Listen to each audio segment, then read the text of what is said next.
దేవా యుగ యుగములు సజీవుడైన తండ్రి మీ ప్రియమైన కుమారుడు మాకు ప్రియ రక్షకుడైన యేసుక్రీస్తు ప్రభువు పరిశుద్ధమైన ఘనమైన గొప్ప నామం పేరిట వందనములు స్తుతులు స్తోత్రములు మీకు చెల్లిస్తున్నాం. ధర్మైన తండ్రి పుట్టుకలిగిన రక్షక ప్రేమించి శుభదినమించి ఈ శుభదినమంతా మీ చాచిన కృపగల రెక్కలను భద్రపరిచి మీరు కాపాడి రక్షించి పోషించి తృప్తినిచ్చి సంతృప్తినిచ్చి మీ చిత్తాన్ని మా పక్షంలో సంపూర్ణంగా నడిపిస్తూ వచ్చిన మీ ప్రేమను బట్టి వందనములు స్తుతులు స్తోత్రములు మీకు చెల్లిస్తాం. దైవమైన తండ్రి కృప కలిగిన రక్షక మీ నామఘనత కొరకే మీరు ఏర్పాటు చేసుకున్న గత ప్రార్థనలు మరి వేళలు మరి బైబిల్ పాఠం కొరకై ఉన్నటువంటి సమకూర్చిన మీ ప్రేమ కృప దయానంతటి బట్టి మీకు స్తోత్రం. మీ వాక్యము చెత్తలు చేరువచ్చే భాగ్యం మాకు ఇచ్చినందుకై మీకు స్తోత్రం. దేవం ఎక్కడెక్కడ బైబిల్ పాఠంలో కొరకు దేవంగా మీ ప్రజలు చేరువస్తున్నారు, ప్రజలు క్షేమంగా మీ ఇంటికి నడిపించి దేవ మీదే మేము పొందుతున్నారు ప్రార్థిస్తాం. దయగలిగిన తండ్రి కృప కలిగిన రక్షక అదేవిధంగా దేవ పిలువబడుతున్న మీ అవసరం కూడా మీ అభిషేకం అనుగ్రహించి మీ క్షేమం మీ పద్ధతి నుంచి నడిపించి మీరే మహిమ పొందుతారని ప్రార్థిస్తున్నాం. పాటల ద్వారా వాయిద్యముల ద్వారా కూడా మీరు మహిమ పొందుతారని ప్రార్థిస్తున్నాం. దేవ మీరే చూపించండి, దేవ మీరే సహాయం చేయండి. దేవ ఈ యొక్క రాత్రికాల సభలో ఈ బైబిల్ పరచడం కేవలం మీ నామం మాత్రమే ప్రత్యేకంగా మహిమపరచుకున్నట్లుగా ఈ రాష్ట్రాన్ని వ్యాపించి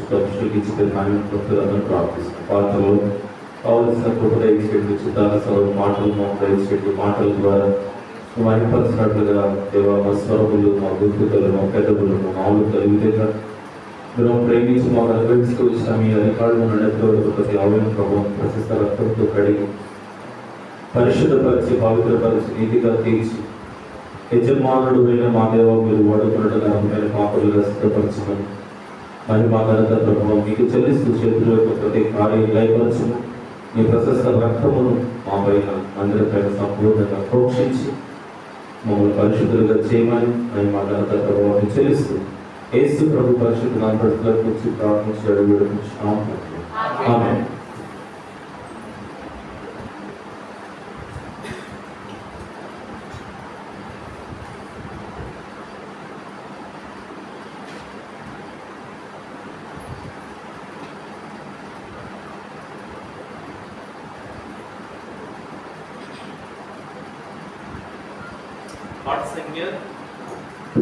పాట సంఖ్య 92 పాఠపాఠ పుస్తకంలో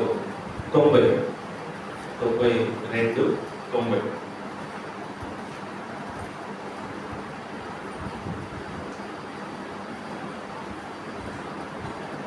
యెహోవా మహోన్నతుడా మహిమయు నీదే, యెహోవా మహోన్నతుడా మహిమయు నీవే, ఇహ మందు రక్షక మహిమంచిదాతవు, ఇహ మందు రక్షక మహిమంచిదాతవు, యెహోవా మహోన్నతుడా పాలకుడవు పరమందు ఏలికవు ఎల్లరికి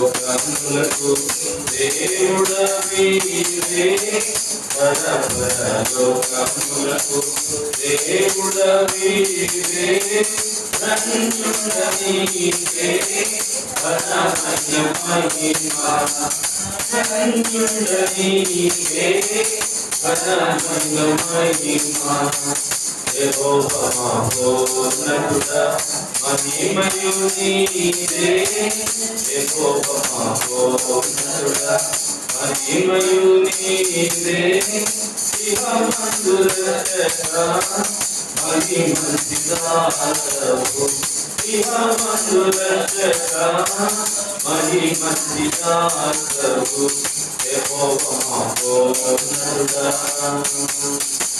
పరమును నడిపితివి ప్రకటించితివి ప్రాణమివు బలిగా ఇచ్చి మమ్ము రక్షించితివి పరమును విడిచితివి ప్రకటించితివి ప్రాణమివు బలిగా ఇచ్చి మమ్ము రక్షించితివి తిరిగి లేచి మాకు కరుణ జీవమిచ్చితివి తిరిగి లేచి మాకు కరుణ జీవమిచ్చితివి నీ ప్రేమ నరులపై చూపితివి నీ ప్రేమ నరులపై చూపితివి ధరణి శ్రీనందయని చరణుల పాడుతాము ధరణి శ్రీనందయని చరణుల పాడుతాము యెహోవా మహోన్నతుడా మహిమయు నీవే యెహోవా మహోన్నతుడా మహిమయు నీవే ఇహమందు రక్షక మహిమంతిదాతవు ఇహమందు రక్షక మహిమంతిదాతవు యెహోవా మహోన్నతుడా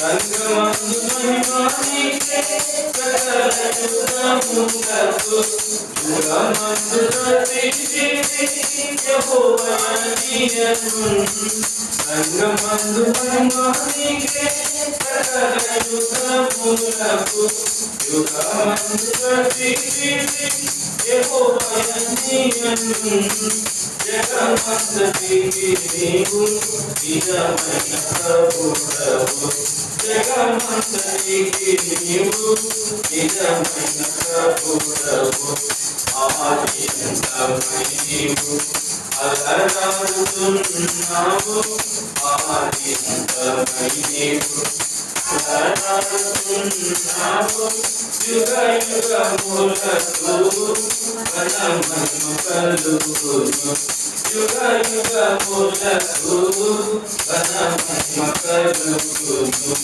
యెహోవా మహోన్నతుడా మహిమయు నీవే యెహోవా మహోన్నతుడా మహిమయు నీవే ఇహమందు రక్షక మహిమంతిదాతవు ఇహమందు రక్షక మహిమంతిదాతవు యెహోవా మహోన్నతుడా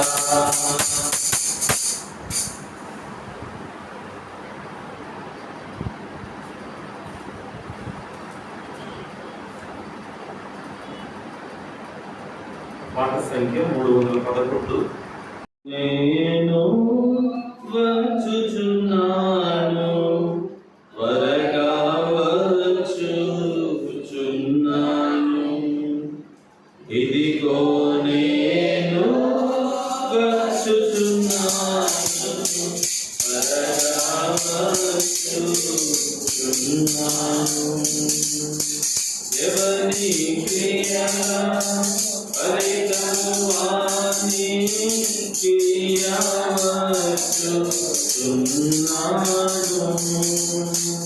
ఎవరి క్రియగా ఫలితము వాని క్రియవచ్చుచున్నాను ఇదిగో నేను వచ్చుచున్నాను త్వరగా వచ్చుచున్నాను ఇదిగో నేను వచ్చుచున్నాను త్వరగా వచ్చుచున్నాను మేఘారుడా నైనికముగా తిరిగి వచ్చుచున్నాను మేఘారుడా నైనికముగా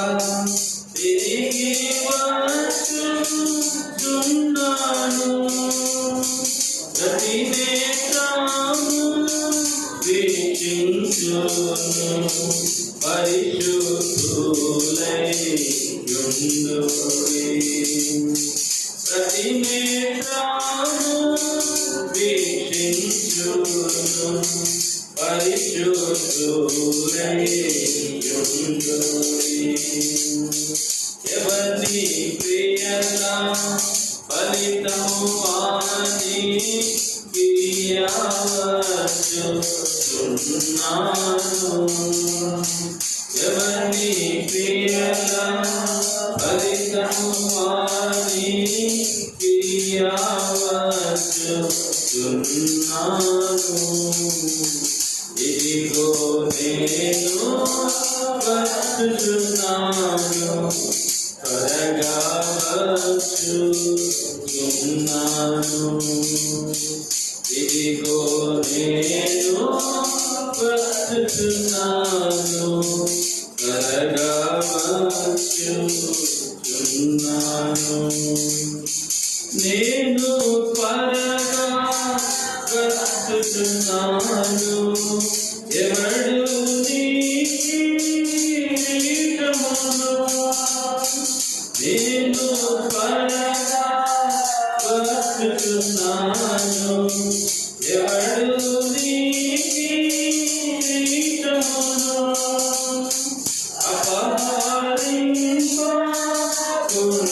అపహరింపకుండునట్లు జాగ్రత్తగా చూసుకో. అపహరింపకుండునట్లు జాగ్రత్తగా చూసుకో. ఎవరి క్రియల ఫలితము వాని క్రియవచ్చుచున్నాను. ఎవరి క్రియల ఫలితము వాని క్రియవచ్చుచున్నాను. ఇదిగో నేను వచ్చుచున్నాను, త్వరగా వచ్చుచున్నాను. ఇదిగో నేను వచ్చుచున్నాను, త్వరగా వచ్చుచున్నాను.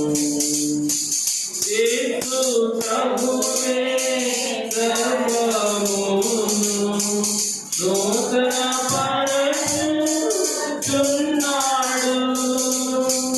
యేసు ప్రభువే సర్వమును నూతన పరచుచున్నాడు. క్రీస్తుని ఆశను ప్రేమించి కాయువారే ధన్యులు. క్రీస్తుని ఆశను ప్రేమించి కాయువారే ధన్యులు. ఎవరి క్రియల ఫలితము వాని క్రియవచ్చుచున్నాను. ఎవరి క్రియల ఫలితము వాని క్రియవచ్చుచున్నాను. ఇదిగో నేను వచ్చుచున్నాను, త్వరగా వచ్చుచున్నాను. ఇదిగో నేను వచ్చుచున్నాను, త్వరగా వచ్చుచున్నాను. వేవేగారా మా ప్రభు యేసు వేచియున్నాను నీ కొరకే. వేవేగారా మా ప్రభు యేసు వేచియున్నాను నీ కొరకే. నీకు తలతో వినుతించుచు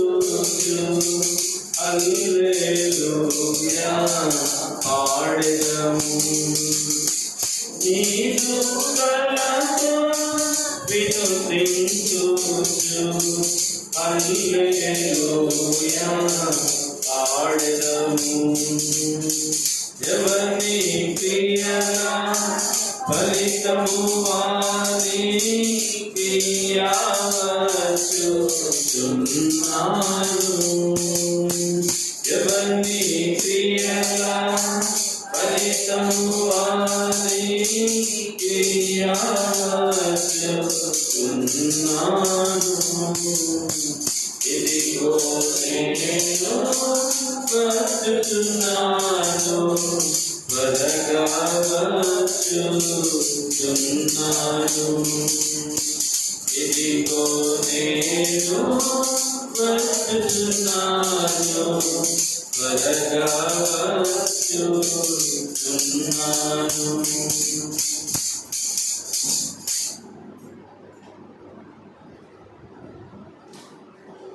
పాట సంఖ్య 322, చివరిగా పాట పాడుతున్నాం. 319, 322, 319 కొంత సమయమే మిగిలినది అనే పాట పాడు.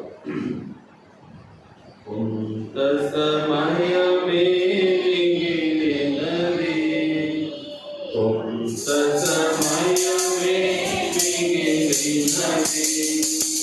క్రీస్తు ప్రభువు తిరిగి వచ్చును, క్రీస్తు ప్రభువు తిరిగి వచ్చును. లేచమైనను జాగ్రత్తడు, లేచమైనను జాగ్రత్తడు.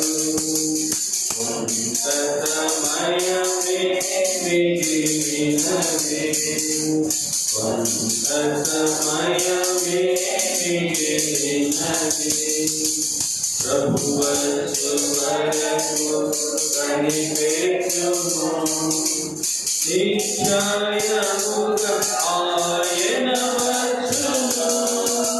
ప్రభువు వచ్చు వరకు కనిపెట్టుము, నిశ్చయముగా ఆయన వచ్చును. ప్రభు రాకడెవరు ప్రేమింతురో వారిని ప్రభువు కొనిపోవును.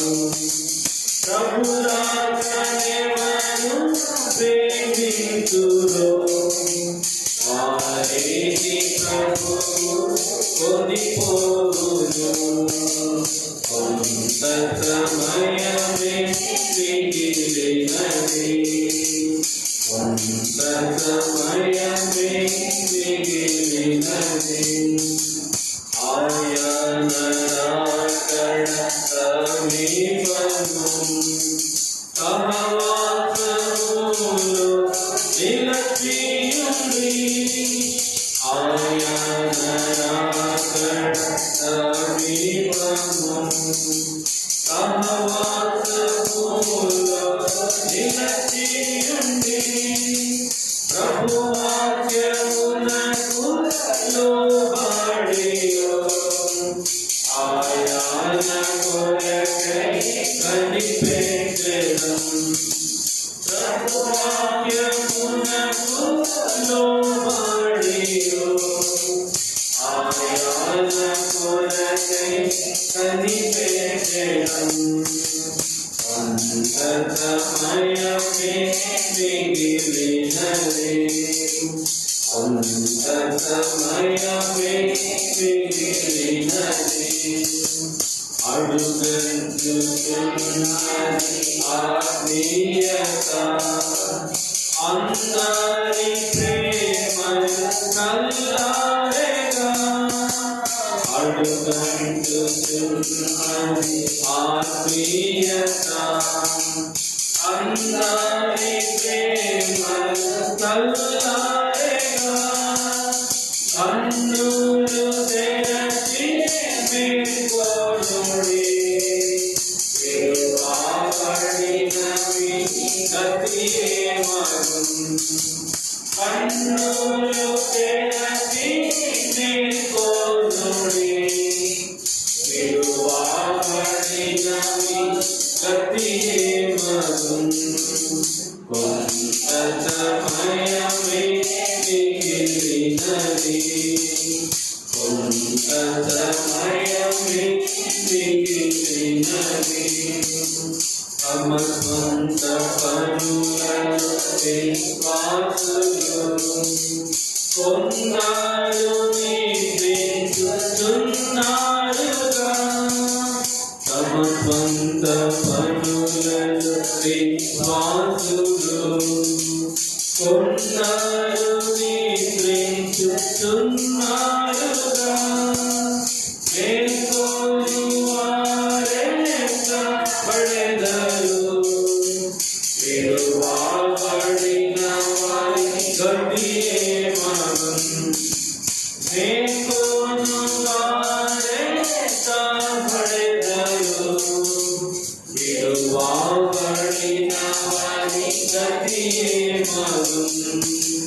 కొంత సమయమే మిగిలినది, కొంత సమయమే మిగిలినది. నోవాహు కాలము స్మరించము, సమస్తమును తెచ్చుకొని. నోవాహు కాలము స్మరించము, సమస్తమును తెచ్చుకొని. విడుదల దినమాసన్నమయే, విమోచన విశ్రాంతి నిత్యం. విడుదల దినమాసన్నమయే, విమోచన విశ్రాంతి నిత్యం. కొంత సమయమే మిగిలినది, కొంత సమయమే మిగిలినది.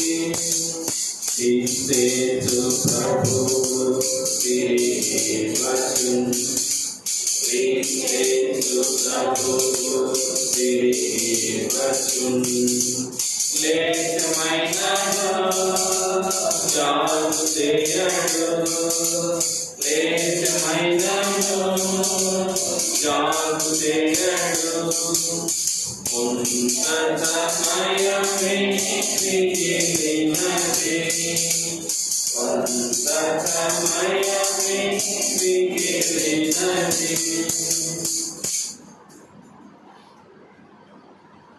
బైబిల్ చూపించి బైబిల్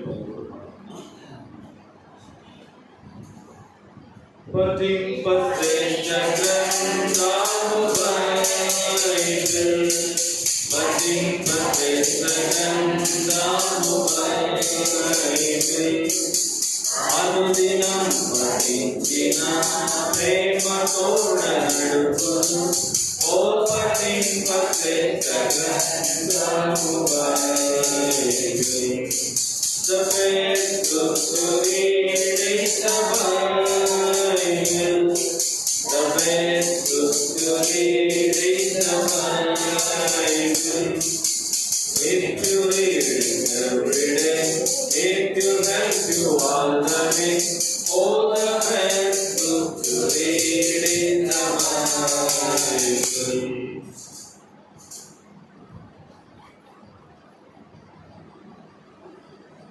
ప్రకటన గ్రంథము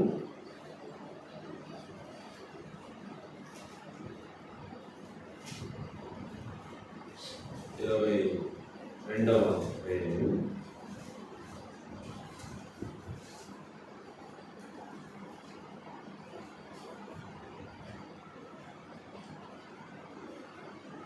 7వ వచనం తర్వాత 2వ వచనాన్ని మనం చదవండి. 242 చివరికి ప్రకటన 22వ అధ్యాయము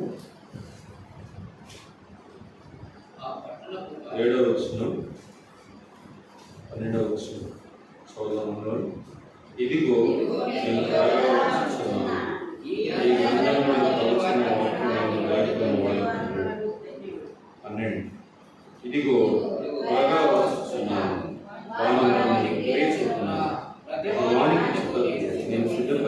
జీవితం నా యొక్క ఉన్నది.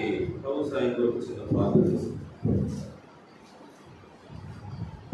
తండ్రి, పరిశుద్ధమైన దేవ, యేసు ప్రభు శ్రేష్టమైన పేరిట మీ వందనములు, స్తుతులు, స్తోత్రములు మీకు చెల్లిస్తున్నాం. ఇంతవరకు మాటల్లో, వాయిద్యంలో మీ విశేషమైన కృపను మాకు ఇచ్చారు, అనుగ్రహించారు, దయచేశారు. మీకు స్తోత్రాలు, స్తుతులు, వందనములు చెల్లిస్తున్నాం. చదువుకు వచ్చిన లేఖన భావం బట్టి ప్రభావ మీకు స్తోత్రాలు గురించి మంచిపెడుతున్నాడు. మీ నామం పేరు లోపల వచ్చిన మీ దాసుడైన మహాత్ముడు, అయోగ్యుడు, ఎన్నిక లేని వాడు, నిష్ప్రయోజకుడని మీ సన్నిధిలో ఒప్పుకోవచ్చు. మీ పరిశుద్ధమైన పాదములు చెంత పడవేసుకోవచ్చు. బలహీనుడని, శక్తిహీనుడని మీ సన్నిధిలో ఒప్పుకోవచ్చు. మీ పరిశుద్ధమైన పాదములు చెంత పడవేసుకోవచ్చు. ప్రభావ నా నిమిత్తమై మీరు కలవరిశిలో చెల్లించిన అమూల్యమైన ప్రశస్తమైన రక్తధారణతో నా యొక్క దేవ, నాలో ఉన్న మీకు విరోధమైన ప్రతి దానిని సంపూర్ణంగా కడిగి నన్ను పరిశుద్ధపరచండి, పవిత్రపరచండి. యజమానుడు నా దేవ, మీరు వాడుకున్నట్టుగా అర్థమైన పాత్రలుగా నన్ను సిద్ధపరచండి. వచ్చిన మీ ప్రజలను బట్టి మీ స్తోత్రాలు, కావలసిన వారిని త్వరపెట్టి తీసుకురండి.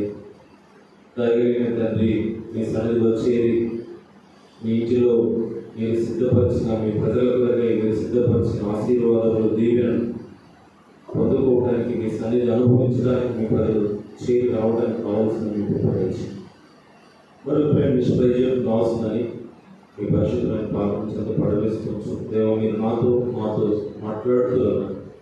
దేవ, మీరు సజీవుడు, మాట్లాడే దేవుడు కాబట్టి దేవ మాట్లాడుతున్నారు. కాబట్టి నేను వెళ్ళము, అక్కడ నేను పలుకోవలసిందని నీకు బోధించదు. నేను ఈ నోట నా మాట గురించి నా చేతులను పంపి ఉన్నాను. వాగ్దానం దాసిన పక్షాన్ని సంపూర్ణ సమయం పోతున్నాను. యేసు ప్రభు పరిశుద్ధ నామం పేట గురించి ప్రారంభించి అడిగి వేడుకుంటున్నాం.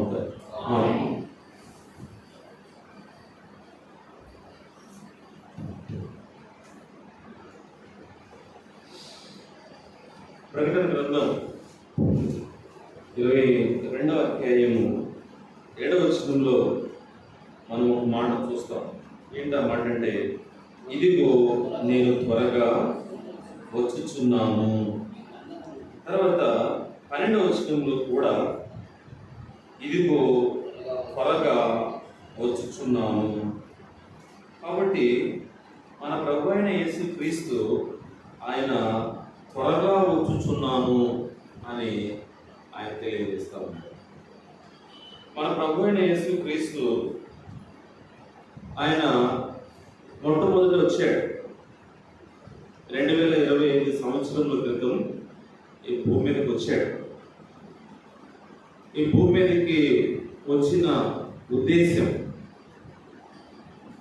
అందరూ అంతటా మారు మనసు పొందాలని, రక్షించబడాలని, ఎవరు కూడా వారి యొక్క పాపములలో నిలిచి ఉండి నష్టపోకూడదని, నిత్య నాశనానికి వెళ్ళకూడదని ఉద్దేశించిన వాడే ఈ భూమి మీద కరుదించి సమస్త మానవాళి కొరకు తన రక్తాన్ని ఆఖరి బొట్టు వరకు చిందించాడు, ప్రాణమిచ్చాడు,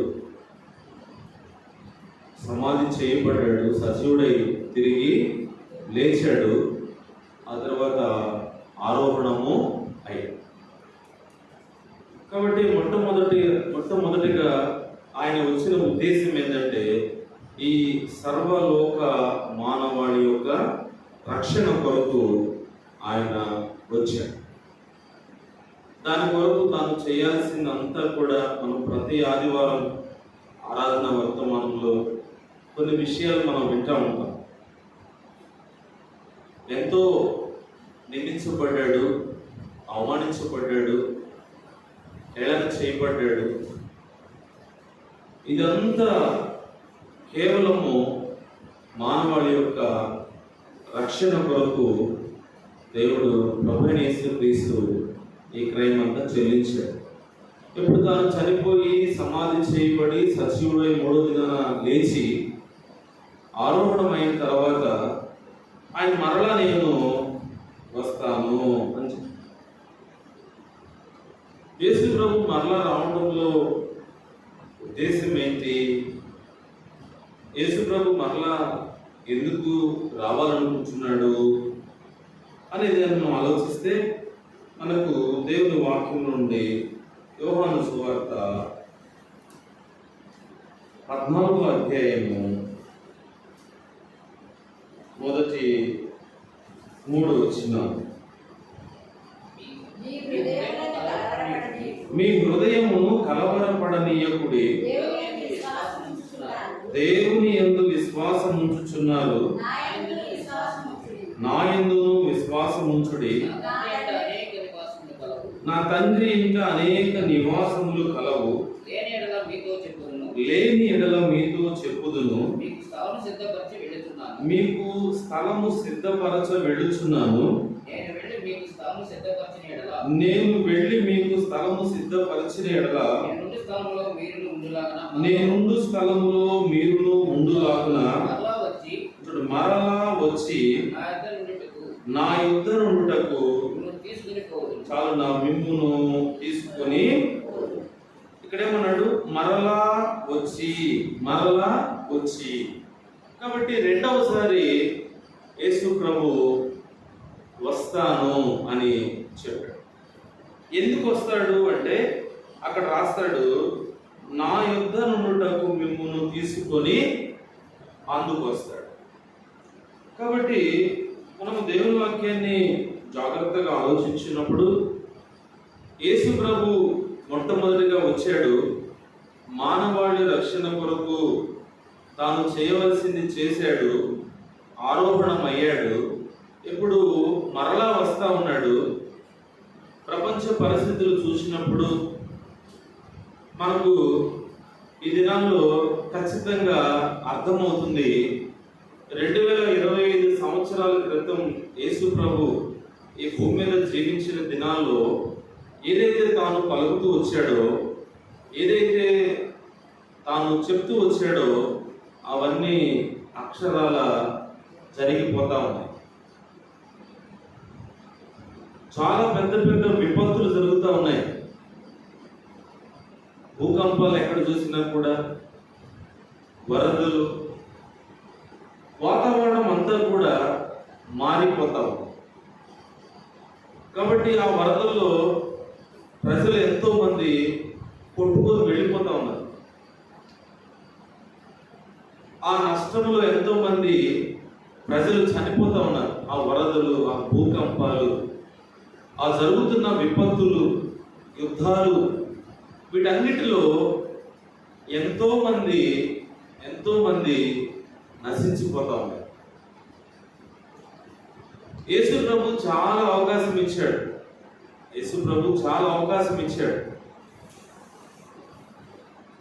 ఎంత అవకాశం ఇచ్చాడు అంటే 2025 సంవత్సరాల క్రితం ఈ మాట చెప్పాడు. ప్రతి తరానికి అవకాశం ఇస్తూ వచ్చాడు. ఎందుకు ఆయన ఆలస్యం చేస్తూ ఉన్నాడు? దేవుని వాక్యంలో రాయబడుతూ వచ్చింది, మీ యందు దయ చూపవలనని ఆయన ఆలస్యం చేస్తూ ఉన్నాడు. కాబట్టి దేవుని యొక్క ఉద్దేశము ఏ మానవుడు కూడా నష్టపోకూడదు, ఏ మానవుడు కూడా విడవబడకూడదు.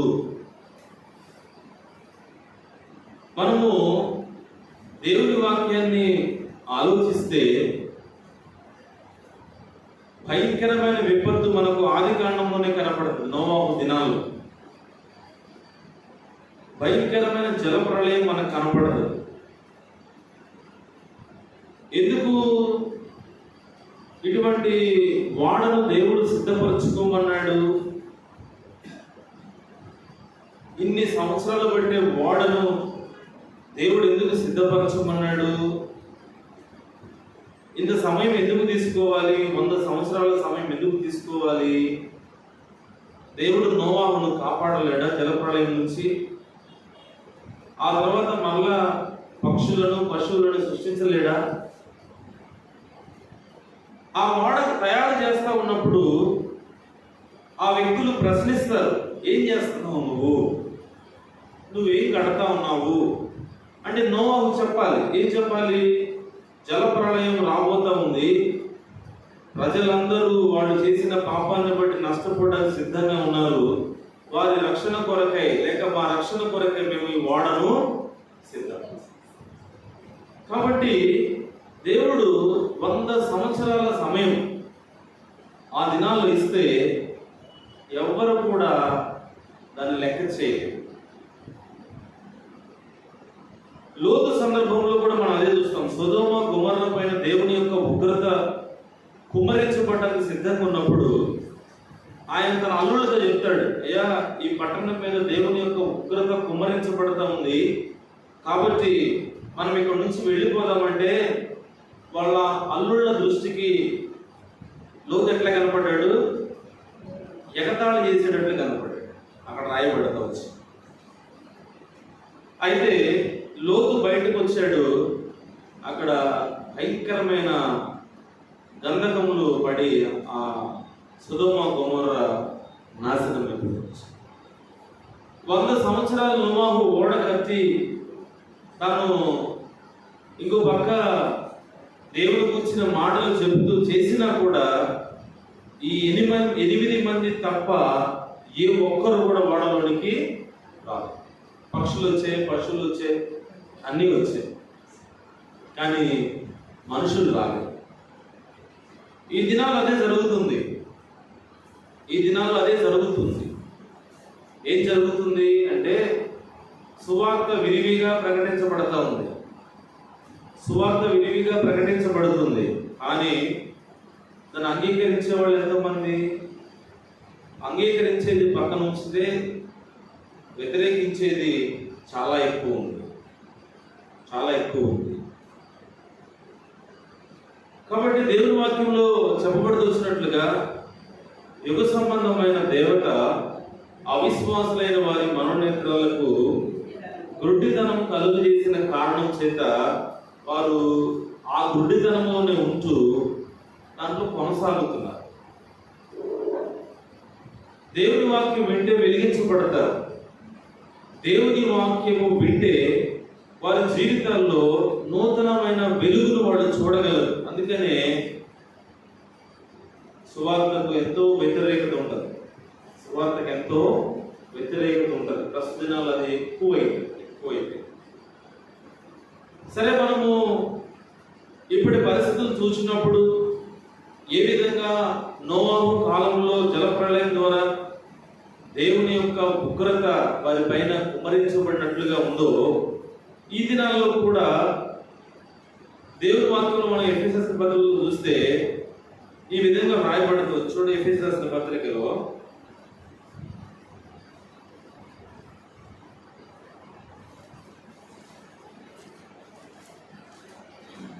2వ అధ్యాయము 3వ వచనం. వారితో కలిసి మనమందరము శరీరం యొక్కయు మనసు యొక్కయు కోరికలను నెరవేర్చుకుంటూ మన శరీరాశలను అనుసరించి ఉనికి ప్రవర్తించుచు కడమవారి వలనే స్వభావ సిద్ధముగా దైవోగ్రతకు పాత్రులమై. దైవోగ్రతకు పాత్రులు కాబట్టి దేవుని యొక్క ఉగ్రతకు పాత్రులుగా ఉంటున్నారు. దేవుడు ప్రేమించి చాలా అవకాశం ఇచ్చాడు, కానీ దేవుని దగ్గరకు రావట్లేదు. ఒకరోజు ప్రభు వచ్చినప్పుడు ఏం జరుగుతుంది? దేవుని వాక్యం మనకు బాగా తెలుసు కదా, ఇద్దరు తిరుగలి విసురుతూ ఉంటారు. అప్పుడు ఏమవుతుంది? ఒకళ్ళు ఎత్తబడతారు, ఒకరు. అందుకనే ఆ మధ్యకాలంలో నేను విన్నా, విమానంలో పైలట్ కూడా ఒక వ్యక్తిని రక్షించబడిన వ్యక్తిని పెడతానంట. ఒక వ్యక్తి రక్షించబడిన వ్యక్తి, ఇంకొక వ్యక్తి రక్షణ లేని వ్యక్తి. అంటే రక్షించబడిన వ్యక్తి అక్కడ ముఖ్యం, ఎందుకంటే అది దాన్ని నింపాలంటే కావాలి, లేకపోతే కష్టం.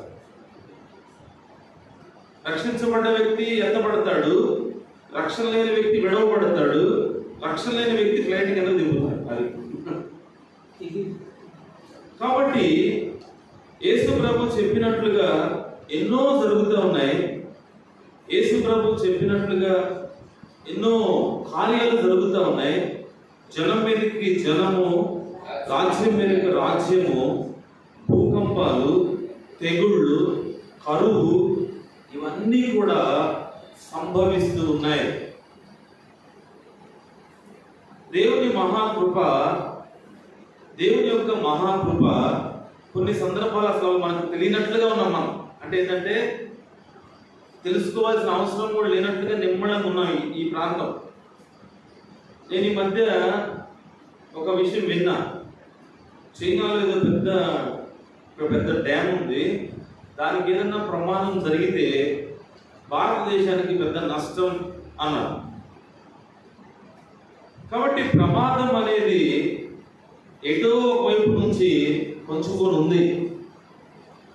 రాజ్యాధిపతులు వారికి ఉన్న ప్రణాళికలు వేరుగా ఉన్నాయి.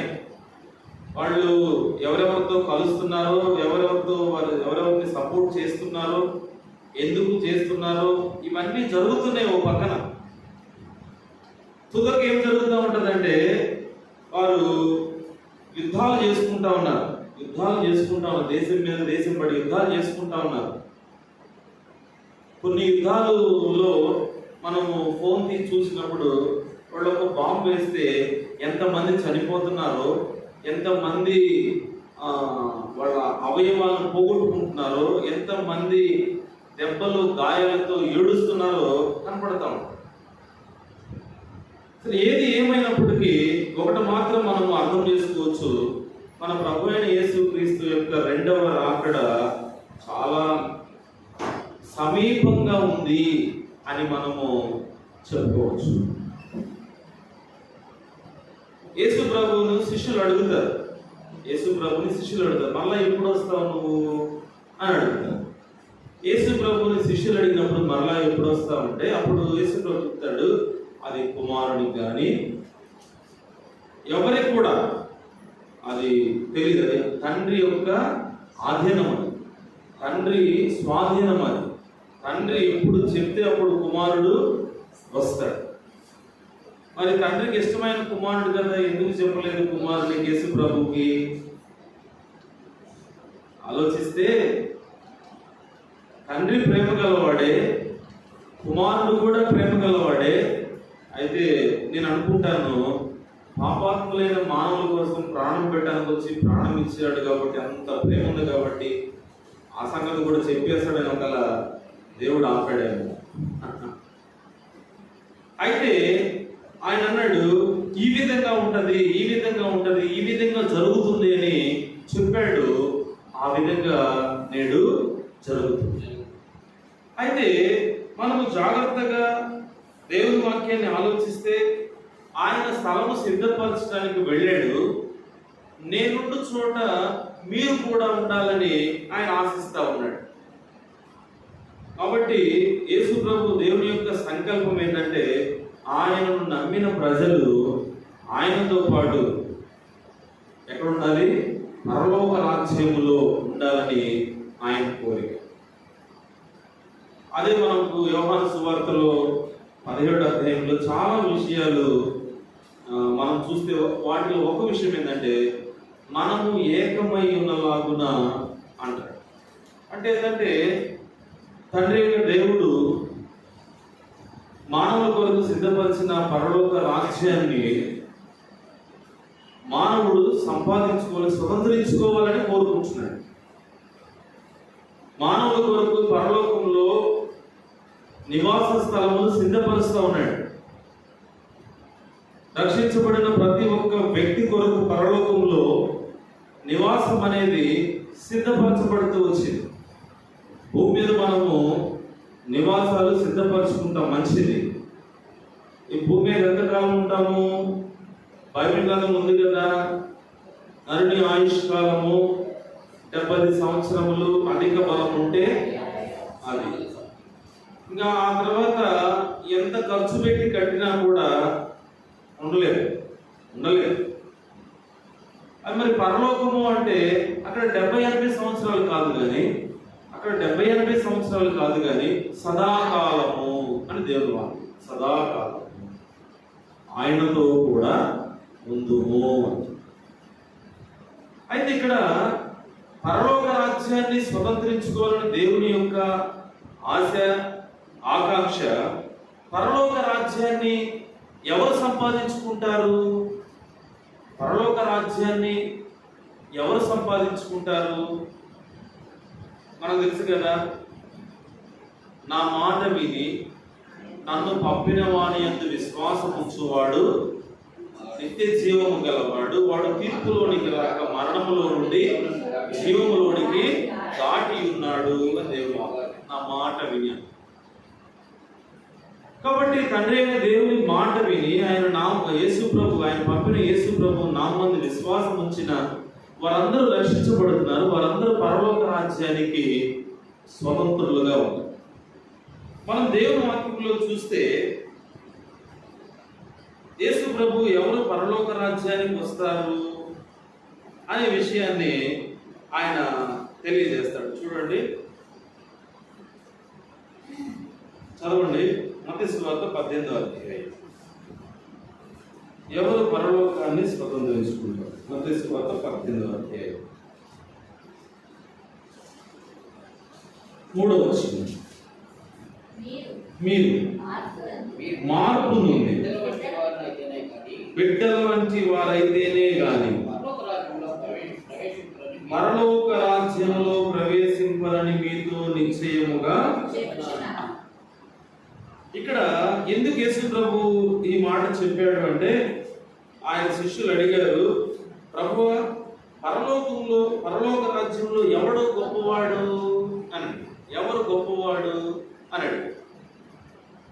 మంచిదే వాళ్ళకు వచ్చిన ఆలోచన, పరలోకంలో గొప్పవాడు ఎవరు అని అడిగారంటే అట్లా బ్రతకాలనుకున్నారేమో, అట్లా బ్రతకాలనుకుని అడిగారేమో. మంచిదే కదా. ఉదాహరణ చూడండి, పరలోకంలో భరత్ సింగ్ గారికి ఇచ్చిన ఆ స్థాయి మనకు ఉంటుందా? ఎట్టి పరిస్థితి ఇప్పుడు నుంచి ప్రయత్నం చేసినా కూడా 70-80 ఏళ్ళు ఇచ్చినా కూడా ఉండదు, నాకు తెలిసి ఉండదు. ఆయన జీవితం వేరు. పోనీ ఒక 100 సంవత్సరాలు సరే పోన్లే, నా పని చేస్తానని బ్రతికినా ఇచ్చినా కూడా అవకాశము కష్టం. అందరూ చెప్తున్నారు ధైర్యంగా లేదు అని చెప్తున్నారు అంతే. అంటే పరలోకంలో గొప్పవారుగా ఉండడానికి బహుశా వాళ్ళకు ఒక ఆలోచన వచ్చి ఉంటుంది. వాళ్ళు అనుకుని ఉంటారు, ఈ భూమి మీద 70-80 సంవత్సరాల కంటే మనం ఎక్కువగా ఉండవు కాబట్టి ఈ భూమి మీద ఎంత గొప్పవడం అయితే ఏం ప్రయోజనం? పరలోకంలో సదాకాలం ఉంటాం కాబట్టి పరలోక రాజ్యంలో గొప్పవాళ్ళుగా ఉండడానికి ప్రయత్నం చేస్తే మంచిది కదా. మరి పరలోకంలో ఎవరు గొప్పవారు అని ఆలోచించి ఇప్పుడు పరలోకానికి సంబంధించిన వ్యక్తి దగ్గరకు వచ్చారు. యేసు ప్రభు దగ్గరకు చదువుతారు, ప్రభు పరలోకంలో ఎవరు గొప్పవారు? మనం ఆలోచిస్తే ఈ మాట చదివినప్పుడు నిజంగా వాళ్ళకు వచ్చిన మంచి ఆలోచన బట్టి మనం కూడా సంతోషించాలి. ఎందుకంటే పరలోక రాజ్యంలో ఎవరు గొప్పవారు అనే ఆలోచన వాళ్ళకు వచ్చిందంటే వాళ్ళు దానికి సంబంధించిన కార్యాలు చేయడానికి ఇష్టపడి ప్రభు దగ్గరకు వచ్చారు. ప్రభు ఇక్కడ గొప్పవాడు ఉండాలన్న ఆలోచన మాకు లేదు. ఎందుకంటే ఇక్కడ ఎక్కువ కాలము ఈ 70-80 కాబట్టి ఉండం. కాబట్టి సదాకాలం ఉండే స్థలంలో మేము గొప్పవాళ్ళుగా ఉండాలని బహుశా వాళ్ళు ఆలోచించారు. కాబట్టి ఏది నిత్యమైనది, ఏది అనిత్యమైనది? బైబిల్లో ఉంది కదా, దృశ్యమైనవేమో అనిత్యము, అదృశ్యమైనవి నిత్యము. మనకు కనబడే అన్నీ కూడా అదృశ్యమయ్యాయి. ఏది మనకు కనబడట్లేదో ఇదంతా కూడా ఏమవుతుంటే అదృశ్యమైపోతుంది, అది దృశ్యమై. కాబట్టి యేసు ప్రభు శిష్యులకు మంచి ఆలోచన వచ్చింది. వాళ్ళు అడిగారు. దీన్ని బట్టి మనం ఏం అర్థం చేసుకోవచ్చు అంటే ఎప్పుడు కూడా అసలు పరలోక రాజ్యంలో, అందుకే దేవుని వాక్యం ఉంది కదా, దేవుని వాక్యం ఏంటంటే మీరు పైనున్న వాటి మీదే మనసు దేనిని పెట్టమంటాడు? పైనున్న వాటి మీదే మీ మనసు పెట్టండి. ఈ భూ సంబంధమైన వాటి మీద కాదు కానీ పైనున్న వాటి మీదే మీ మనసు ఉంచాలంట. పైనున్న వాటి మీద మనసు ఉంది కాబట్టి పరలోక రాజ్యంలో గొప్పవాడు ఎవరు అని అడుగుతాం. కాబట్టి పరలోక రాజ్యంలో గొప్పవాళ్ళుగా ఉండడానికి ఏమి చేయాలో అది చేయడానికి మనం ప్రయత్నం చేసినప్పుడు గొప్ప గొప్ప దైవజనులకు ఇచ్చిన స్థాయి లేకపోయినా కూడా ఏదో ఒకటి దేవుని దగ్గర నుంచి మనము పరలోక రాజ్యంలోకి వెళ్ళడం మాత్రమే కాదు, కానీ పరలోక రాజ్యంలో ఒక మంచి పరిస్థితిలో మనం ఉండగలం. ఎందుకు మనం భక్త సింగ్ గారికి ఇచ్చిన స్థాయి మనకి ఇస్తాడా అంటే ఇవ్వడం చెప్పుకున్నాం మనం. అంటే ఆయన దేవుని కొరకు ఎంత ప్రయాసపడ్డాడంటే తన జీవితం అంతా దేవుడే, దేవుని పనే అన్నట్లుగా బ్రతికాడు. పొరపాటున సర్టిఫికెట్స్ ఎప్పుడైనా ఉంటే నాకు అతిశయం వచ్చి లేకపోతే సేవలో కష్టం వచ్చి ఉద్యోగానికి వెళ్ళిపోతానేమోనని వాటిని కాల్చిపడేశాడు. అందుకని వాళ్ళ జీవితాన్ని దేవుని పని కోసము మొత్తం ఖర్చు పెట్టారు. ఇంకా వాళ్ళకి దేహంలో ఆరోగ్యం ఉన్నంత వరకు. అపొస్తలుడైన పౌలు అంటాడు మొదటి కొరింథీయులో 15 కానీ 58లో, కాగా నా ప్రియ సహోదరులారా, ప్రభువునందు మీ ప్రయాసము వ్యర్థము కాదని ఎరిగి స్థిరులను కదలని వారును ప్రభువు కార్యాభివృద్ధి యందు ఎప్పటికీ ఆసక్తులైనటువంటి అని. కాబట్టి వాళ్ళు దాదాపు వాళ్ళు చేసిన 60-70 సంవత్సరాల ఆ పరిచర్య ఆసక్తితో చేశారు. అందుకని వాళ్ళు అక్కడ గొప్పవారుగా. నేను ఒకసారి అడిగాను ఒక అన్నను, ఆయన రక్షించబడి ఆత్మీయంగా కొంచెం ఎదిగిన ఆయన అడిగాను. ఏమడిగానంటే, అన్న ఒక్క ఆత్మ రక్షిస్తేనే పరలోకంలో కిరీటం ఉంటుంది అని చెప్తారు కదా, మరి భక్త సింగ్ అందుల పరిస్థితి ఏంటన్నా అని అడిగాను. అప్పటికి నాకు రక్షణ లేదు. ఆయన అడిగితే ఆయన అన్నాడు భక్త సింగ్ గారు యేసు ప్రభు కుడివైపు ఉంటాడు అని. ఇంకా దానికంటే ఏమి గొప్పతనం ఉందో చెప్పండి. దానికంటే దేవుని కుడిపార్శ్వమేమో యేసు ప్రభు ఉన్నాడు, యేసు ప్రభు కుడివైపునేమో భక్త సింగ్ గారు ఉన్నాడు. ఎంత గొప్ప దానితో చూడండి. దానికంటే ఇంకేముంది గొప్పతనం. కాబట్టి నిత్యమైన చోట అంటే అనిత్యమైన వాటి దగ్గర మనం గొప్పవారు ఉన్నా అది పెద్ద ప్రయోజనం లేదు. కానీ ఏది అనిత్యమో, ఏది ప్రస్తుతం మనకు కనబడదు, ఏది మనము నిరీక్షిస్తున్నామో అక్కడ మనము గొప్పవాళ్ళు ఉండడానికి ఇక్కడ మనము ప్రయాసపడాలి. మనము దేవుని వాక్యాన్ని గమనించినప్పుడు ప్రవక్తలను కొంతమంది మనం తీసుకున్నా, రాజుల్ని కొంతమందిని తీసుకున్నా, భక్తులను కొంతమందిని తీసుకున్నా, వాళ్ళు ప్రభు వైపు తిరిగిన దగ్గర నుంచి చివరి వరకు కూడా వాళ్ళు దేవుని కొరకే ప్రయాసపడ్డారు. అపోస్తలుడైన పౌలు ఉన్నాడు, కొంతకాలం తెలియక అవిశ్వాసం వలన చేసి తిరిగి కనుక కనికరించబడ్డాను అన్నాడు. ఇప్పుడు తిరిగాడు దేవుని వైపుకి, చివరి వరకు దేవుని కొరకే ప్రయాసపడ్డాడు. ఇది మనము ఇక్కడ ఒక అద్భుతమైన పాఠం ఏంటంటే, ప్రభు మనం రక్షించాడు మంచిది. అయితే ప్రభు వైపు తిరిగిన మనము నిత్యమైన వాటి మీద దృష్టి కలిగి, ఈ భూమి మీద మనము ఏదైనా ధనం సంపాదించుకున్నా, ఈ భూమి మీద మనం ఇంకేదైనా సంపాదించుకున్న బైబిల్లో ఏముందంటే దొంగలు తీసుకెళ్లే ప్రమాదం. మన ఆంటీ చెప్తున్నారు ఇప్పుడు పక్కనే దొంగపడ్డారని చెప్తున్నారు. చిమ్మట కొట్టిందని బైబిల్లో, తుప్పు తినివేసిందని బైబిల్లో. కానీ ఇక్కడ జీవిస్తూ భూమి మీద వాళ్ళు పరలోకంలో సంపాదించుకున్నారు. ఇక్కడ జీవిస్తూ పరలోకంలో ఎట్లా సంపాదించుకున్నారంటే పరలోకానికి సంబంధించిన పని చేశారు భూమి మీద.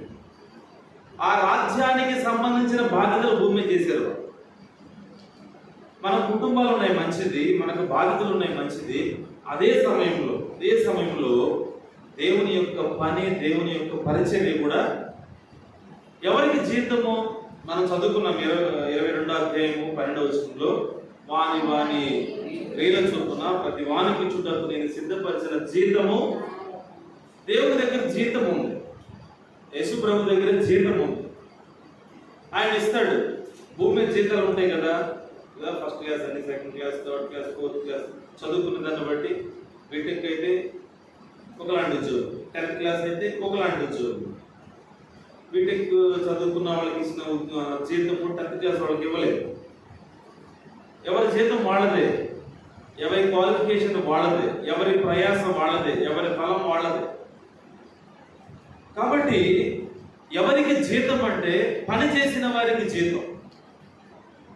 ఎంత పని చేస్తామో, ఎంత ప్రయాసపడతామో వారికి అంతగా జీతం. ఇప్పుడు ఒక చిన్న ప్రశ్న ఏంటంటే, ఒక చిన్న ప్రశ్న నాకు నేనే వేసుకుంటాను, మనకు మనం వేసుకుందాము. ఏంటి ఆ ప్రశ్న అంటే, దేవుని కొరకు ఏదైనా ఒక పని మనము కలిగి ఉన్నామా? దేవుని కొరకు ఏదైనా మనము పని చేసి ఉన్నామా? ఇప్పుడు కొంతమంది పెద్దవాళ్ళు ఉన్నారు, వాళ్ళకు ఏమి సహకరించలేవు. బహుశా వాళ్ళు అంతకుముందు చేసి ఉండొచ్చు. ఇప్పుడు వాళ్ళు చేయలేని పరిస్థితికి వచ్చినప్పుడు వాళ్ళు ఏం కూడా చేయలేరు. మన దేహంలో ఆరోగ్యం ఉండి నడవగలిగి, మాట్లాడగలిగి, చెప్పగలిగి, చేయగలిగి చేస్తున్నామా లేదా అనేది మనం పరలోక రాజ్యంలో గొప్పవాడు ఎవరంటే వాళ్ళ ఉద్దేశం ఏంటంటే, ఆ గొప్పవాడు ఉంటాను, నేను ఇక్కడ ఏం చేయాలో చెప్తే నేను చేస్తా, అది వాళ్ళ ఉద్దేశం. కాబట్టి ప్రశ్న ఏంటంటే, దేవుడి కొరకు ఏదో ఒక పని, ఏదో ఒక పరిచర్య మనం ఈ భూమి మీద కలిగి ఉన్నప్పుడు ఒకరోజు ప్రభు వస్తాడు. ఒకరోజు ప్రభు వచ్చినప్పుడు మనకేం దొరుకుతుందంటే జీతం దొరుకుతుంది. జీతం దొరుకుతుంది. ఆ మధ్యకాలంలో ఒక అంకుల్ వచ్చాడు. ఆయన చెప్తున్నాడు, ఏం చెప్పాడంటే, అందరికీ కిరీటం ఉంటుంది, ఆ కిరీటం మధ్యలో రత్నాలు పెడతానికి హోల్స్ ఉంటాయి. ఎవరైనా ఆత్మను సంపాదించకుండా వెళ్తే అవి ఒట్టి హోల్స్ ఉంటాయి, దాంట్లో వజ్రాలు ఉండవాడు, రత్నాలు ఉండవాడు. ఇన్ని ఆత్మలు రక్షిస్తామో, దేవుని కోసం ఎంత ప్రయాసపడతామో దానికి ప్రతిఫలంగా రత్నాలు, వజ్రాలు అవన్నీ ఉంటాయంట, లేకపోతే అవి ఉట్టి ఉంటాయంట ఆయన చెప్తారు. కాబట్టి దేవుడు ఏది ఇచ్చాడో, ప్రార్థన ఇచ్చాడా, స్వార్థ చెప్పేది ఇచ్చాడా, ఇంకేదన్నా ఇచ్చాడా, మనం దానిలో నిలిచి పని చేస్తూ ఉన్నప్పుడు ఒకరోజు ప్రభు వచ్చినప్పుడు ఖచ్చితంగా మనము ఫలాన్ని పొందుకుంటాం. సరే, మంచిది. పరలోక రాజ్యంలో ఎవడు గొప్పవాడని యేసు ప్రభుని వాళ్ళు అడిగారు. మరి యేసు ప్రభు ఇచ్చిన సమాధానం ఏంటి అంటే, 3వ వచనం ఏముందంటే, మీరు మార్పు నుండి బిడ్డల మంచి వారైతేనే కానీ పరలోక రాజ్యంలో ప్రవేశింపరని మీతో నిశ్చయముగా. ఇప్పుడు యేసు ప్రభు ఏంటంటే, అయ్యా పరలోక రాజ్యంలో గొప్పవాడు ఆ సంగతి పక్కన పెడితే అసలు ముందు పరలోకానికి వెళ్ళాలి. పరలోక రాజ్యంలో గొప్పవాడుగా ఉండాలని ఆలోచించారు, అడిగారు, మంచిదే. అయితే అసలు ముందు పరలోకానికి వెళ్ళాలి. మరి పరలోకానికి ఎట్లా వెళ్ళాలి అంటే అంటాడు, మీరు మార్పు నొంది బిడ్డల వంటి వారైతేనే కానీ. మార్పు నొంది బిడ్డలు. కాబట్టి మనం ఆలోచిస్తే మనకు ఒక గురి ఉంది, మనకు ఒక లక్ష్యం ఉంది. ఏంటంటే, ఎందుకు మనం బేతనీయకి వస్తున్నాము, ఎందుకు ఆరాధన చేస్తా ఉన్నాము, ఎందుకు బలలో పాలిభాగం పొందుతున్నాము, ఎందుకు సంఘ ప్రార్థనలు, బైబిల్ స్టడీలు, ప్రత్యేకమైన కూడికలు, ఇదంతా ఎందుకంటే మనకు ఒక గురి ఏంటంటే, మన లక్ష్యం ఏంటంటే, ఒకరోజు ప్రభు వస్తాడు, నేను ఎత్తబడాలి, యేసు ప్రభుని ఎదుర్కోవాలి, పరలోక రాజ్యాన్ని సంపాదించాలి. ఇదే కదా మన గురి. ఒక విద్యార్థి, నువ్వు ఎందుకు ఇంత కష్టపడి చదువుకుంటున్నావంటే, నేను ఒక మంచి ర్యాంక్ సంపాదించాలి, ఒక మంచి కాలేజీలో సీట్ సంపాదించాలి, ఒక మంచి ఉద్యోగాన్ని సంపాదించాలి, ఒక మంచి జీవితాన్ని జీవించాలని చెప్తాడు విషయాలు. కాబట్టి మనం ఎందుకు ఇంత ప్రయాసపడి, కొన్నిసార్లు మన ధనాన్ని త్యాగం చేసుకుంటాం, కొన్నిసార్లు మన సమయాన్ని త్యాగం చేసుకుంటాం, కొన్నిసార్లు ఎవరో కోసం ప్రయాసపడుతూ ఉంటాం. ఎందుకు ఇదంతా అంటే, మనకు గురి ఉంది. ఏంటంటే, ఒకరోజు ప్రభు వస్తే పరలోకం వెళ్ళాలి, ఇదే మన గురి, అంతే కదా. దానికోసమే కదా ఈ ప్రయాసం అంతా. మరి ఎప్పుడు పరలోకానికి వెళ్తాము అంటే అంటాడు, మీరు మార్పు నుండి బిడ్డల వంటి వారైతే. ఇది ప్రాసెస్. మనం రక్షించబడ్డాం, మంచిదే. ప్రభువా పాపిని అంటే అయిపోయింది, రక్షించబడ్డాం, మంచిది. ఆయన అన్నాడు, అయ్యా ఆకాశం వైపు కళ్ళెత్తి చూడటానికి కూడా నాకు ఇంకంతే. ఆ ఒక చిన్న మాట అంగీకరించబడ్డాడు, వెళ్ళిపోయాడు. అయితే ఈ మన ఉదాహరణకు సిలువుపైన దొంగను చూస్తే, సిలువుపైన దొంగ ఆయన ఒకే ఒక మాట అన్నాడు, యేసు నీ రాజ్యముతో వచ్చినప్పుడు నన్ను. చాలా సింపుల్, అయిపోయింది. ఆ తర్వాత ఆయన జీవితంలో చనిపోయాడు, ఆయన పరదేశికి వెళ్ళిపోయాడు. ఇప్పుడు రక్షించబడిన తర్వాత ఏం జరుగుతుందంటే, ఎందుకు మార్పు నుండి మీరు బిడ్డలు అవ్వాలి అని యేసు ప్రభు చెప్పాడంటే, ఇది ప్రాసెస్, ఇది జరుగుతూ ఉండే కార్యం. ఒక్కసారిగా మనం ఆలోచిస్తే, మనం రక్షించబడ్డాము అంటే దాని అర్థం ఏంటంటే, మన పాత స్వభావం ఎక్కడికో వెళ్ళిందని కాదు, ఎక్కడికో వెళ్ళిందని కాదు. చూడండి, చాలా సందర్భాల్లో మన పాత స్వభావం వచ్చేసింది, మనకి చాలాసార్లు వచ్చింది, అందరికి వచ్చింది, ఏ ఒక్కరికో కాదు, అందరికి వస్తుంది. అందుకే గలతీ రాసిన పత్రికలు ఏమంటాడు, ఆత్మ చేత శరీర క్రియలను చంపిన ఎడల మీరు జీవించేదారు అంటాడు. ఉదాహరణకు చూడండి, ఏదైనా ఒక ఫోన్ ఉంది, అంతకుముందు ప్రతి ఒక్క ఫోన్కి ఒక్క సిమ్మే పట్టేది. ఇప్పుడు ఆ ఫోన్లో రియల్ సిమ్ వచ్చిందంటే 2 వేసుకోవచ్చు, ఆ తర్వాత 3 వేసుకునే ఫోన్ వచ్చింది, అంతేనా? 4 కూడా వచ్చిందా? 7 దాకా వచ్చింది. చూడండి, 7 సిమ్లు వేసుకోవచ్చు అంట ఒక్క ఫోన్లో. నాకు తెలిసి 2 అనుకున్న, ఆ తర్వాత 3 తెలిసింది, అప్పుడు 7 అని చెప్పి మనకు తెలియదు, వాళ్ళకి తెలిసింది కాబట్టి 7 వేసుకోవచ్చు అంట సిమ్లు. అంటే దీని అర్థం ఏంటంటే, మనం రక్షించబడ్డాం అంటే ఏంటంటే, క్రొత్త స్వభావం ఒకటి మనలో కలిసింది. పాత స్వభావం ఇక్కడే ఉంటుంది, ఎక్కడికి పోదు. నేను మనం చెప్పే కదా, ఒక బ్రదర్ నన్ను గబక్కన ఒక మాట అంటే అందరు నవ్వారు. కాబట్టి నేను మళ్ళా నా పాత స్వభావం పనిచేస్తాను. ఏంటంటే, నేనేమనాలి ఇప్పుడు ఆ వ్యక్తిని, నేనేమనాలి ఆ వ్యక్తిని. పాత స్వభావము 99 ఆలోచన ఇచ్చింది. ఇప్పుడు నాలో క్రొత్త స్వభావం ఉంది కదా, అదొక మంచి ఆలోచన ఇచ్చింది. అట్లా ఎప్పుడు మాట్లాడొద్దని చెప్పే కదా ఆదివారం మీకు. కాబట్టి మనం రక్షించబడ్డామంటే పాత స్వభావం తీసి బయట పడేసిందని కాదు. ఈ శరీరంలో జీవించినంత కాలము శరీరం పనిచేస్తాను ఉంటుంది, ఆత్మకు విరోధంగా అపేక్షిస్తాను ఉంటుంది, ఆత్మకు విరోధంగా పోరాటం చేస్తానుంటది, లోకాన్ని ఆశిస్తానుంటది, లోక ఆశలు లోక కోరికలను రేపుతానే ఉంటది. అప్పుడు ఆత్మ స్వభావం ఏం చెప్తా ఉంటదంటే, ఇది నీకు తగదు, ఇది నీకు వద్దు. నేను ఆ మధ్యకాలంలో ఒక సాక్ష్యం మీద చాలా సంతోషం అనిపించింది. ఏంటి ఆ సాక్ష్యం అంటే, ఒక 17 సంవత్సరాల యవనస్తురాలు, ఆమెకు 17 సంవత్సరాలు, ఇంటర్మీడియట్ చదువుతా ఉంది, రక్షించబడిన ఒక యవనస్తురాలు. ఆమె తను కాలేజీకి వెళ్ళేటప్పుడు మళ్ళీ నేను చెప్పేది అమెరికా దేశానికి సంబంధించిన ఒక యవనస్తురాలు సంగతి. తాను వేసుకునే డ్రెస్ వేసుకున్న తర్వాత ప్రభుని అడుగుతుందంట, ప్రభువా ఈ డ్రెస్ ఓకేనా, ఈ డ్రెస్ ఓకేనా, లేకపోతే ఇది ఎక్కడైనా ఎవరినైనా శోధించేటట్లుగా ఉందా అని ప్రభు దగ్గరికి వెళ్ళి ప్రార్థన చేస్తే, ప్రభు హృదయంలో సమాధానం ఇస్తే బయటికి వెళుతుంది. ఒకవేళ హృదయంలో సమాధానం ఇవ్వకపోతే మళ్ళా తీసేసి ఇంకొకటి వేసుకొని ఇంకా దాన్ని ఎప్పటికీ వాడకుండా, మరి ఇది నీకు ఇష్టమేనా అని అడుగుతుందా. అప్పుడు ఓకే ఇది నాకు ఇష్టమే అంటే అప్పుడు వెళ్తుందంట కాదు. అది ఇండియా దేశం అయితే పర్వాలా, అది అమెరికా దేశం. అమెరికా దేశం అంటే వాళ్ళకి బట్టలు కొరతలాగా అన్నట్లుగా వేసుకుంటారు వాళ్ళు, బట్టలు చాలా కొరత అన్నట్లుగా వేసుకుంటారు వాళ్ళు బట్టలు. మరి ఆ దేశంలో రక్షించబడిన ఒక యవనురాలు 17 సంవత్సరాల వయసులో అట్లా ఉంది.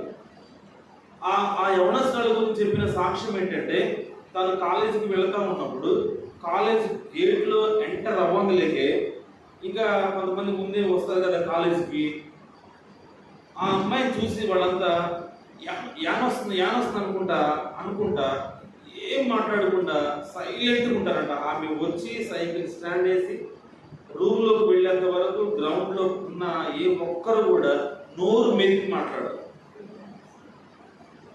అట్లా ఉంటుందా కాలేజెస్లో? అట్లా ఉండదు కదా. ఇప్పుడు ఆమె మధ్యలో ఉపవాస ప్రార్థన జరిగే సమయంలో ఆమె మధ్యాహ్నం భోజనానికి వస్తూ ఇంటికి మందిరానికి వెళ్ళి ఒక చిన్న ప్రార్థన చేసుకొని మళ్ళీ ఇంటికి రావడం, భోజనం చేయడం, వెళ్ళడం అలవాడాలి. దైవ సేవకుడు ఒక రోజు ఉపవాస ప్రార్థన ప్రారంభించాడు. ఆయన వాక్యం చెప్పి కూర్చున్నాడు. ఈ పులిపి టేబుల్ ఉంది, అటువైపు ఎవరున్నారో ఆయనకు తెలియదు. ఇప్పుడు ప్రార్థన చేస్తూ ఉన్నారు ప్రజలు. యాన్ వచ్చిన తర్వాత ప్రజలు ఉద్యమం పడి ప్రార్థన చేస్తున్నారు. ఆయనకు అర్థం కాలేదు. మళ్ళా అమ్మాయి వచ్చింది, ప్రార్థన చేసుకుంది, వెళ్ళిపోయినాక మళ్ళా ప్రార్థన మామూలుగానే చేస్తున్నారు. ఇప్పుడు ఆ దైవ సేవకుడు అయిపోయిన తర్వాత అడిగాడంట, ప్రజలు నేను వాక్యం చెప్పిన తర్వాత కొంచెం డల్గా ప్రార్థన చేశారు, ఆ తర్వాత మధ్యలో ఏదో ఉద్యమం వచ్చినట్టు ప్రార్థన చేశారు, మళ్ళా డల్గా ప్రార్థన చేశారు అని అడిగాడు. అడిగితే అప్పుడు చెప్పారంట, ఆ ఉద్యమం వచ్చినప్పుడు ఆ ప్రార్థన చేశారు ఎప్పుడంటే అది యాన్ వచ్చిన సమయం అని చెప్పారు. ఆ 17 ఏళ్ల ఆ యవనస్తురాలు వచ్చిన ఆ సమయంలో ప్రజలు అట్లా ప్రార్థన చేశారు. అప్పుడు ఆ దైవ సేవకులకు అర్థమైంది, ఆ యవనస్తురాలకు దేవుడు ఉన్నాడు. కాబట్టి ఎందుకు ఈ విషయాన్ని ఎందుకు నేను చెప్తా వచ్చానంటే, ఈ భూమి మీద శరీరము దేవునికి విరోధమైన వాటిని అపేక్షిస్తూ ఉంటుంది. ఆత్మీయము దేవునికి అనుకూలమైన వాటిని కోరుకొని ఆ విధంగా నువ్వు ప్రవర్తించు, ఆ విధంగా నువ్వు చెయ్యని బోధిస్తూ ఉంటుంది. దేవుడు పరిశుద్ధాత్మ ఉన్నాడు లోపల, ఆయన మనకు బోధిస్తూ ఉంటాడు, ఆయన మనకు నేర్పిస్తూ ఉంటాడు. కానీ శరీర స్వభావం ఏం చేస్తూ ఉంటుంది అంటే దీనికి విరోధంగా పోరాటం చేస్తాం. అక్కడ రాయబడిన మాట ఏంటంటే, మీరు మార్పు నొంది బిడ్డల వంటి వారైతేనే కానీ. కాబట్టి ఏంటంటే మార్చబడటం అనేది, మార్పు నొందడం అనేది అది ఒక్కసారిగా జరిగేది కాదు, కానీ అది జరుగుతూ, అది ప్రాసెస్, అది జరుగుతూ. ఎందుకు యేసు ప్రభు చిన్న బిడ్డల గురించి అందుకే అంటాడు కదా, యేసు ప్రభు దగ్గర చిన్నపిల్లలు వస్తామంటే శిష్యులు గద్దిస్తారు. అప్పుడు యేసు ప్రభు వాళ్ళని గద్దించి, చిన్న బిడ్డలు నా ఎదుట రానివ్వండి, వారిని ఆటంకపరచవద్దు, ఇలాంటి వారిదే పరలోక రాజ్యం అని. వీళ్ళదే అలా, ఇలాంటి వారిదే అని తీసారాక చూడండి.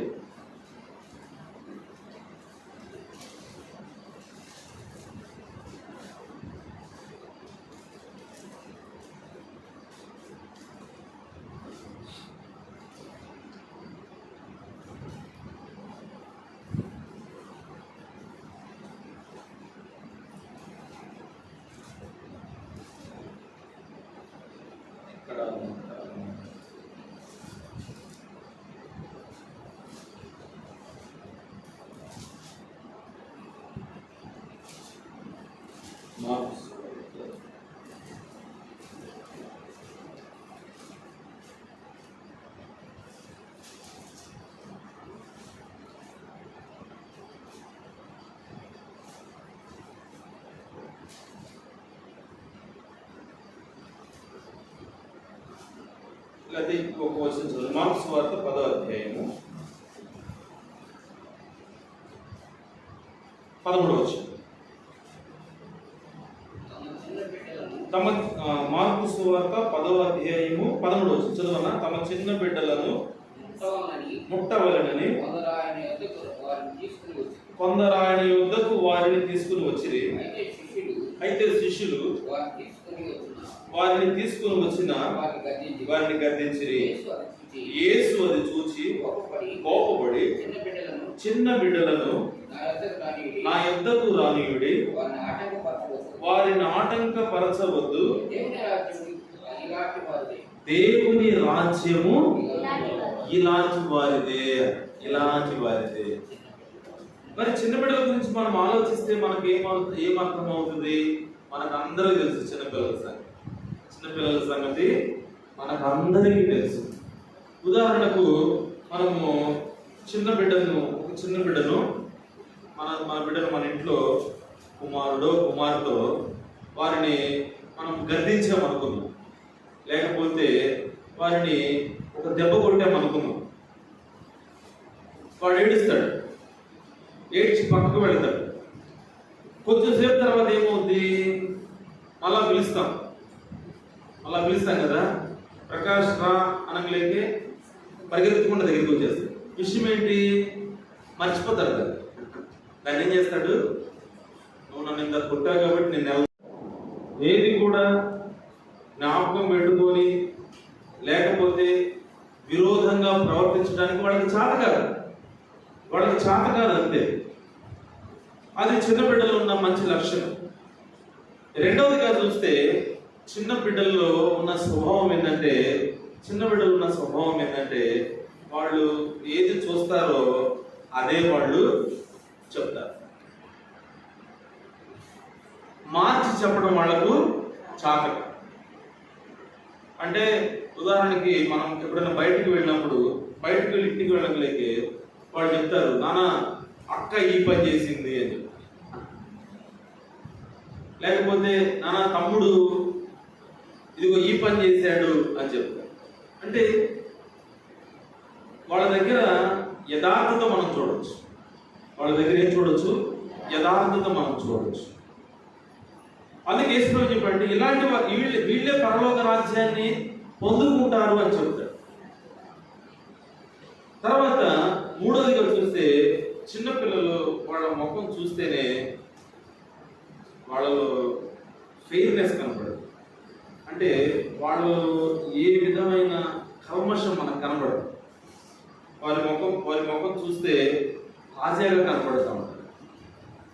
వారి చూస్తే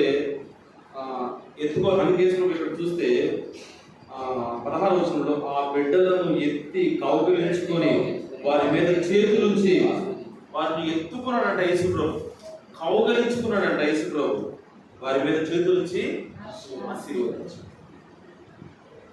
కాబట్టి చిన్న బిడ్డలు మర్చిపోతారు. చిన్న బిడ్డలు వారు ఏది జరిగితే అదే మాట్లాడతారు. చిన్న బిడ్డలు వారి జీవితంలో వారి ముఖంలో కనపడుతుంది ఏ కల్మషం లేనట్లుగా. కాబట్టి ఈ భూమి మీద మనం జీవించిన కాలంలో, ఈ ఆయుష్ కాలంలో శత్రువు పనిచేస్తూ ఉంటాడు. బైబిల్ మనకు తెలుసు కదా, ఎవరిని మింగుతున్నా. ఏం మింగుతాడు ఆలోచించండి. ఏం మింగుతాడు? వాడు మనకు కనబడతాడా? వాడు మనల్ని మింగుతాడా? ఏంటి మింగడం అంటే ఈ విషయాలన్నీ వాడు ప్రేరేపిస్తూ ఉంటాడు. వాడికి ఒక ప్లాన్ ఉంది. యేసుప్రభుకు ఒక ప్లాన్ ఉంది. యేసుప్రభుకు ఒక ప్లాన్ అంటే అందరూ పరలోక రాజ్యాన్ని సంపాదించుకోవాలి. వాడికి ఒక ప్లాన్ ఉంది. నరకం నా ఒక్కడికి కాబట్టి నా ఒక్కడికి కాదు, ఇంకొంతమందిని కూడా నేను తీసుకెళ్ళాలి. వాడి ప్లాన్ వాడిది. కాబట్టి రక్షించబడ్డ వాళ్ళ దగ్గరికి వస్తాడు, వాళ్ళని డిస్టర్బ్ చేస్తాడు, లేనిపోయిన ఆలోచనలు చెప్తాడు, నష్టం చేయడానికి ప్రయత్నం చేస్తాడు, దానికోసం ఏదో ఒక సాధనాన్ని వినియోగిస్తాడు. తుదకు వాడు ఎక్కడికి వెళ్ళాడో అక్కడ తీసుకెళ్ళడానికి ప్రయత్నం చేస్తాడు. అందుకే ఆదివారం మనం చెప్పుకున్నాం కదా ఒక మాట, తాను నిలుచుచున్నానని తలంచుకున్నవాడు పడిపోకుండా జాగ్రత్తగా చూసుకోవాలి. ఇంకా మనము దేవుడు మనకు బిడ్డలు ఇచ్చాడు, వాళ్ళని మనం పెంచాము, వాళ్ళలో చాలా విషయాలు మనము చూడవచ్చు. కాబట్టి మత్తయి సువార్తలో రాయబడి వచ్చినట్లుగా మీరు మార్పు నొంది బిడ్డల వంటి వారైతేనే కానీ పరలోక రాజ్యంలో ప్రవేశింపరని నిశ్చయముగా మీతో దేవుడు నిశ్చయం చేస్తాం. కాబట్టి దేవుని ప్రజలముగా మన ముందున్న పరిస్థితులు చూసినప్పుడు ఎవరో పంపించారు యూట్యూబ్లో పోస్ట్, మన తరమే ప్రభువు చూడబోతుంది. ఎవరో పంపించారు, అది కనపడింది. మన తరమే ప్రభువు చూడబోతుంది అని పెట్టారు. అంటే ప్రభు చాలా సమీపంగా ఉన్నాడు, పరిస్థితులన్నీ అట్లాగే ఉన్నాయి. అయితే విషయం ఏంటంటే ప్రభు వచ్చినప్పుడు ఖచ్చితంగా మనం ఎత్తపడాలి. ప్రభు వచ్చినప్పుడు ఖచ్చితంగా ఎత్తపడాలి. ప్రభు వచ్చినప్పుడు సిగ్గులేని ముఖంతో ఎదుర్కోవాలి ఆయన. అది మాత్రమే కాదు కానీ నిజమే చేసి బడా నమ్మకమైన మంచి దాసురాలా అని ఓ మంచి సాక్ష్యాన్ని మనము అందుకోవాలని దేవుని కోరిక. ఎందుకు ఆ విషయాలు అక్కడ ఉపమానంగా రాయబడుతూ వచ్చినాయంటే ఆయన కోరుకుంటున్నాడు ఆ విషయాన్ని. ఆయన చెప్తున్నాడు కదా, నేను స్థలము సిద్ధపరచడానికి వెళ్తున్నాను, నేనున్న చోట మీరు కూడా ఉండాలని. ఇదంతా ఆయన కోరిక. మనం అడిగామా ప్రభా మా తల్లి గర్భం నుంచి నన్ను పుట్టించమని అడిగామా? మనం అడిగామా ప్రభా మా కోసం భూమి మీదకి వచ్చి నువ్వు చనిపోయి మమ్మల్ని రక్షించమని అడిగామా? అడగలేదు కదా. ఇవన్నీ ఆయనే మనం ప్రేమించేస్తా వచ్చాడు. కాబట్టి మనం నష్టపోకుండా ఉండాలని ఆయన యొక్క కోరిక. మనం నష్టపోకుండా ఉండాలని ఆయన యొక్క కోరిక.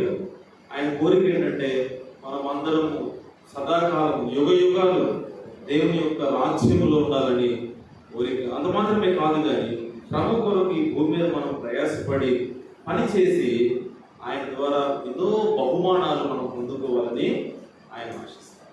కాబట్టి శత్రువు మనల్ని మోసగించడానికి ప్రయత్నం చేసినా కూడా శత్రువుని ఏ విధంగా మనం ఎదుర్కొంటాము, ఎట్లా చేయాలి పొందుకోగలుగుతామంటే దేవుని వాక్యం మీద, వాక్యాన్ని బాగా చదవటం ద్వారా, బాగా ప్రార్థన చేసుకోవడం ద్వారా. ఆయన అంటారు కదా, మార్టిన్ లూథర్ అంటాడు కదా, ఏమంటాడు, నాకు ఉదయాన్నే చాలా పని ఉంది, మొదటి 3 గంటలు నేను ప్రార్థనలో గడపాలి, లేకపోతే శత్రువు నన్ను మోసం చేస్తాడు. ఆ మధ్యకాలంలో అవి ప్రార్థనా పనులు లిస్టు పెట్టి అది అమ్మారు, అవన్నీ అమ్మారు. ప్రార్థనా పనులు చాలా మంది అందులో ఉన్నారు. వాళ్ళు ఆయన ఉన్నాడు, లూథర్ ఉన్నాడు, మార్టిన్ లూథర్ ఉన్నాడు. ఆయన అంటాడు, నాకు ఉదయాన్నే చాలా పని ఉంది, మొట్టమొదటి 3 గంటలు నేను ప్రభుతో గడపాలి, లేకపోతే సాతాను నన్ను మోసం చేస్తాడు అన్నాడు. అంటే 3 గంటలు ఉదయాన్నే దేవునితో గడపకపోతే సాతాను మోసం చేస్తాడంట. అందులో ఒక దైవజనుడు మోసం చేస్తే మనం ఎంత ఆలోచించండి. 3 గంటలు ఏడవ అసలు సమయం మనకి, ఉదయాన్నే లేచుకున్నట్టు. అక్క వాళ్ళకి ఒక రకమైన పని, మనకి ఇంకొక రకమైన పని. ఎక్కడ అందుకే మోసం చేస్తా ఉన్నాడు, మోసగించబడతా ఉన్నాడు. దేవుని ఉద్దేశం ఏంటంటే మనం మోసగించబడతాం. ఆయన త్వరగా వచ్చున్నాను అని చెప్తాం. కాబట్టి ఆయన త్వరగా వచ్చున్నాడు.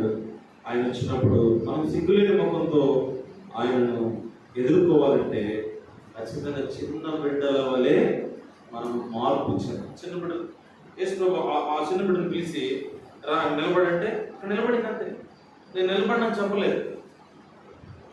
పిల్లవాడి దగ్గర 5 రొట్టెలు 2 చేపలు ఉంటే అవి ఇవ్వంటే వెంటనే ఇచ్చాడు. అంటే వాళ్ళు ఎదురు చెప్పట్లేదు, లేకపోతే ఇది నాకే అంటే వాళ్ళకి స్వార్థం లేదు. ఈ విషయాలను ఆలోచిస్తే ఇవన్నీ కూడా మనము స్వతంత్రించుకొని ఒకరోజు ప్రభు వచ్చినప్పుడు ఆయన మనం ఎదుర్కోవాలని కోరుకుంటున్నాం. ప్రభు మనకు సహాయం చేయండి. ప్రార్థన చేస్తాం.